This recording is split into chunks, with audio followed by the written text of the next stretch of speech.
जय श्री कृष्ण।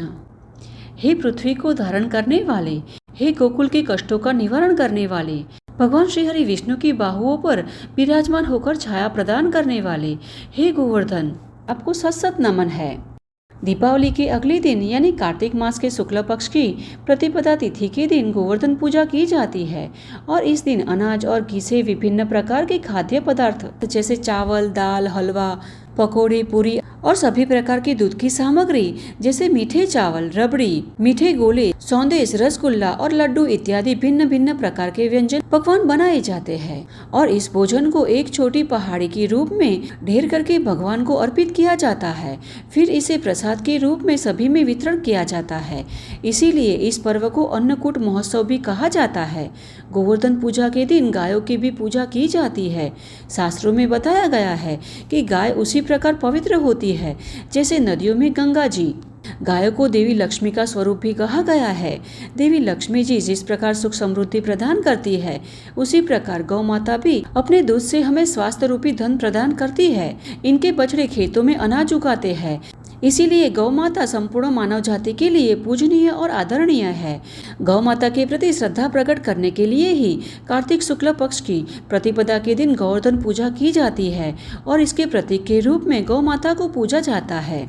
भगवान श्री कृष्ण ने अपने अनेक लीला करते हुए गायों की सेवा की है। उन्हें प्रतिदिन चराने भी ले जाते थे और इसी प्रसंग के कारण से दीपावली के दिन गौ माता का पूजन गोधूली बेला में किया जाता है। भगवान श्री कृष्ण गायों के रक्षक थे, इसीलिए इन्हें गोपाला के नाम से भी जाना जाता है। विष्णु पुराण में भी वर्णन किया गया है कि यहाँ कृष्ण को गायों और ब्राह्मणों का शुभ चिंतक बताया गया है। अतः गोवर्धन पूजा के बाद गोधन अथवा गायों की पूजा की जाती है। उन्हें सजाया जाता है और उन्हें अच्छी तरह से खिलाया जाता है। तत्पश्चात गायों को आगे रखकर भक्त गोवर्धन पर्वत की परिक्रमा करते हैं। साथ ही भगवान श्री कृष्ण के विग्रह को गिरिधारी अलंकारों में सजाया जाता है, जो अपने बाएं हाथ की छोटी उंगली पर गोवर्धन पर्वत को धारण किए हुए है। इस दिन प्रत्येक मंदिरों में गायों के रक्षक गोपाला की आरती की जाती है और गोवर्धन लीला सभी को सुनाई जाती है। साथ ही कृष्ण बलराम के लिए एक भव्य आरती की जाती है और श्री गोवर्धन अष्टकम गाते हैं। इस त्योहार का भारतीय लोक जीवन में बहुत महत्व है।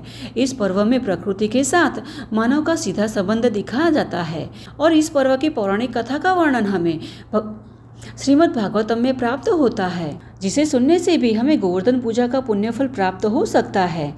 तो आइए इस परम पावन अवसर पर गोवर्धन पूजा कर इस कथा का श्रवण करते हैं, जिसे हमें हजारों गुना फल की प्राप्ति हो सकती है।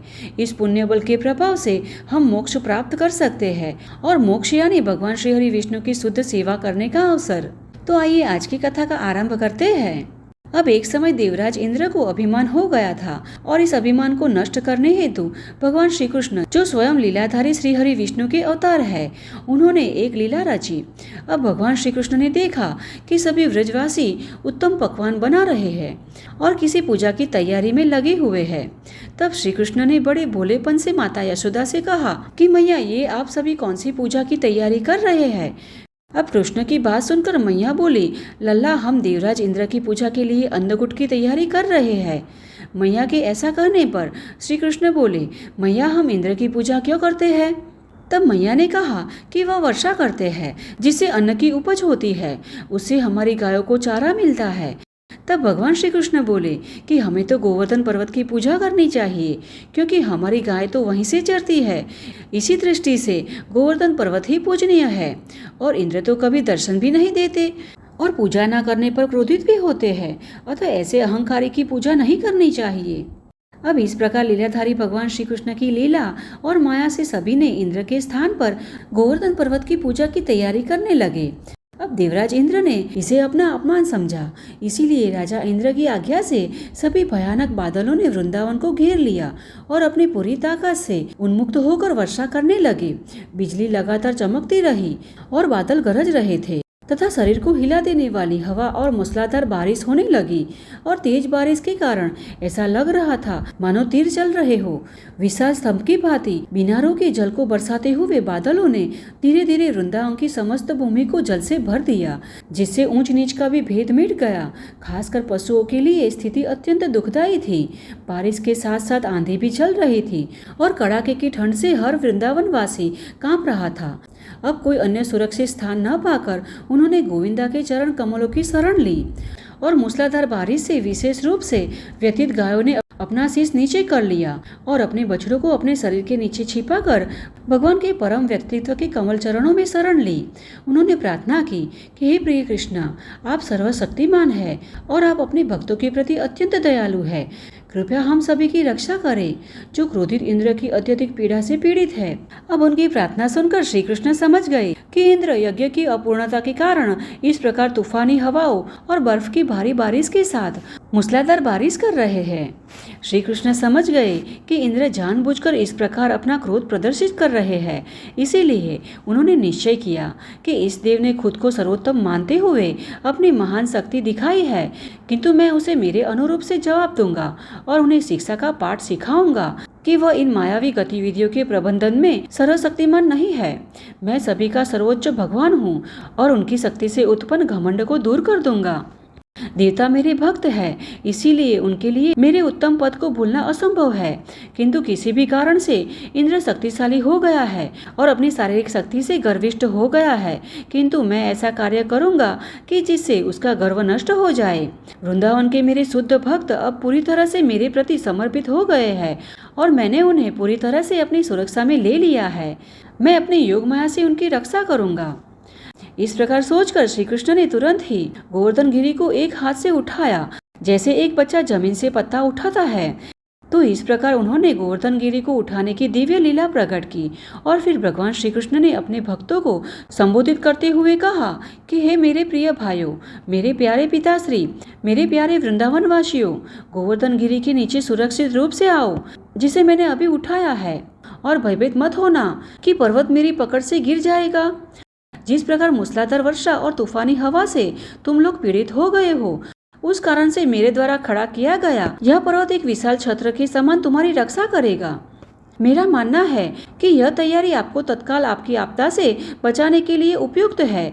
इसी विशाल छत्र के नीचे आ जाइए और आप अपने पशुओं के सहित खुश रहे।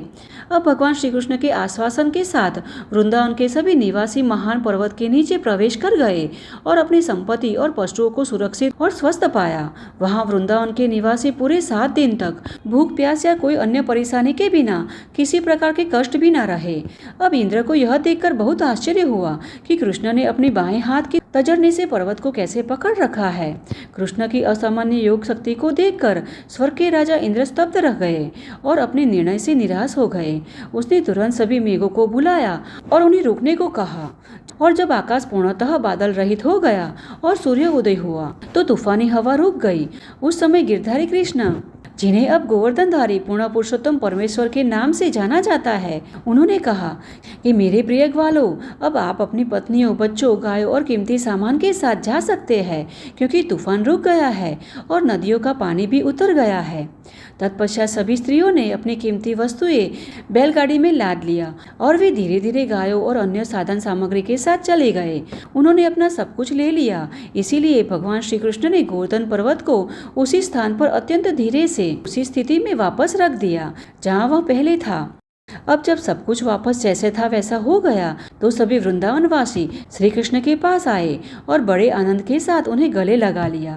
गोपियां जो स्वाभाविक रूप से श्री कृष्ण से बहुत प्रेम करती थी, उन्हें आंसुओं से मिश्रित दही अर्पित करने लगी और उन पर प्रचुर मात्रा में आशीर्वाद बरसाने लगी। यशोदा माँ, रोहिणी माता, नंद बाबा और बलराम जी, योद्धाओं में श्रेष्ठ शक्तिशाली ने एक के बाद एक श्री कृष्ण को गले लगाया और स्वाभाविक रूप से उत्पन्न भावनाओं के कारण उन्हें बारंबार आशीर्वाद दिया। सिद्ध लोक, गंधर्व लोक और चरण लोक आदि विभिन्न लोकों में रहने वाले विभिन्न देवता भी अपनी पूर्ण संतुष्टि व्यक्त करने लगे। उन्होंने पृथ्वी पर पुष्पों की वर्षा की तथा अनेक प्रकार के शंख और नगाड़े बजाने लगे। दिव्य भावना से प्रेरित होकर गंधर्व लोक के निवासियों ने भगवान को प्रसन्न करने के लिए अपने वाद्य बजाना शुरू कर दिया और इस घटना के पश्चात पूर्ण पुरुषोत्तम परमेश्वर अपने प्रिय मित्रों और पशुओं से घिरे हुए घर लौट आए और सदैव की भांति गोपियां भाव विभोर होकर कृष्ण की यशस्वी लीलाओं का हृदयपूर्वक गान करने लगी। और इस पौराणिक घटना के बाद ही गोवर्धन पूजा की जाने लगी। वृंदावनवासी इस दिन गोवर्धन पर्वत की पूजा करते हैं और गाय बैलों को इस दिन स्नान करवाकर उन्हें रंग लगाया जाता है, उन्हें सुसज्जित किया जाता है। साथ ही उनके गले में नई रस्सी डाली जाती है और गाय और बैलों को गुड़ और चावल मिलाकर खिलाया जाता है। तो यह थी आज की हमारी गोवर्धन पूजा विशेष कथा।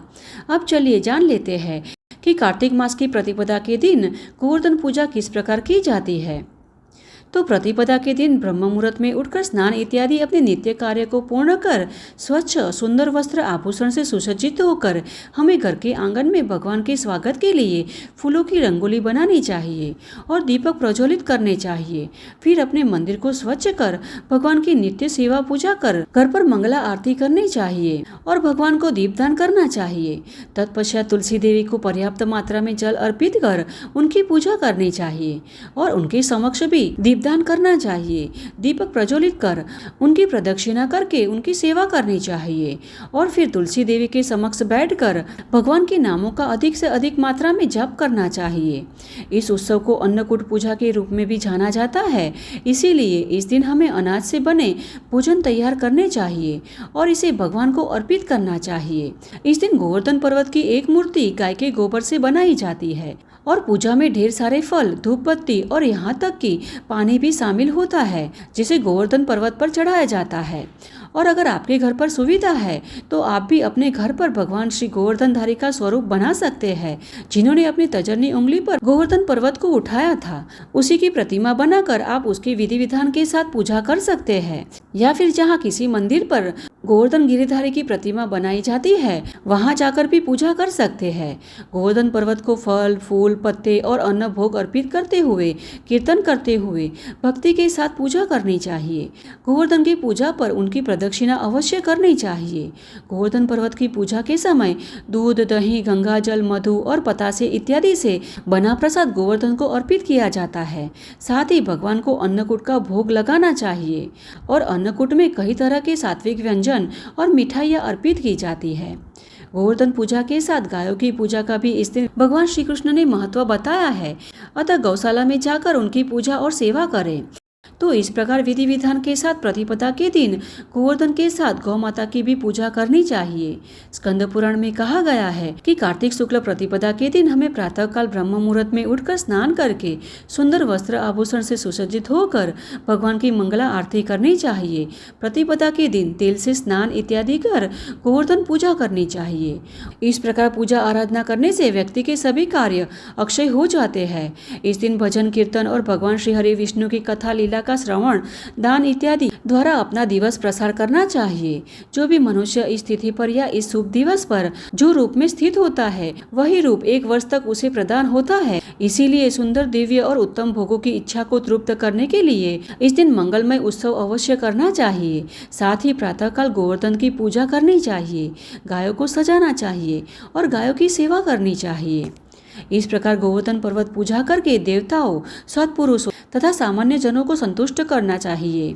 जरूरतमंद व्यक्ति को भोजन और अन्न देकर तथा विद्वानों को दृढ़तापूर्वक वस्त्र, तांबूल आदि देकर प्रसन्न करना चाहिए। कार्तिक शुक्ल पक्ष की इसी प्रतिपदा तिथि को वैष्णवी तिथि भी कहा जाता है और जो मनुष्य इस दीपोत्सव और मंगल कामनाओं से समस्त मनुष्य को सब प्रकार से आनंद देने वाले बलि राजा की पूजा करते हैं, उन्हें दान, भोग, सुख और बुद्धिमान कुल का आनंद मिलता है और उनका पूरा वर्ष सुखपूर्वक व्यतीत होता है। तो यह थी आज की हमारी गोवर्धन पूजा विशेष कथा तथा पूजा विधि। हमें आशा है कि हमारे द्वारा सुनाई गई यह कथा और पूजा विधि आपको उपयुक्त होगी और हमारे द्वारा सुनाई गई यह कथा आपको अच्छी लगी है तो इसे अधिक से अधिक लोगों में शेयर कीजिएगा, जिससे कि वे भी कार्तिक शुक्ल प्रतिपदा के दिवस विधि विधान के साथ गोवर्धन पूजा कर इस कथा का श्रवण कर सके और पुण्य फल की प्राप्ति कर सके। तो चलिए हमारे शास्त्रों में वर्णित ऐसी ही वैदिक और प्रमाणभूत कथाओं तथा जानकारियों के साथ फिर से मिलते हैं। तब तक के लिए जय श्री कृष्ण।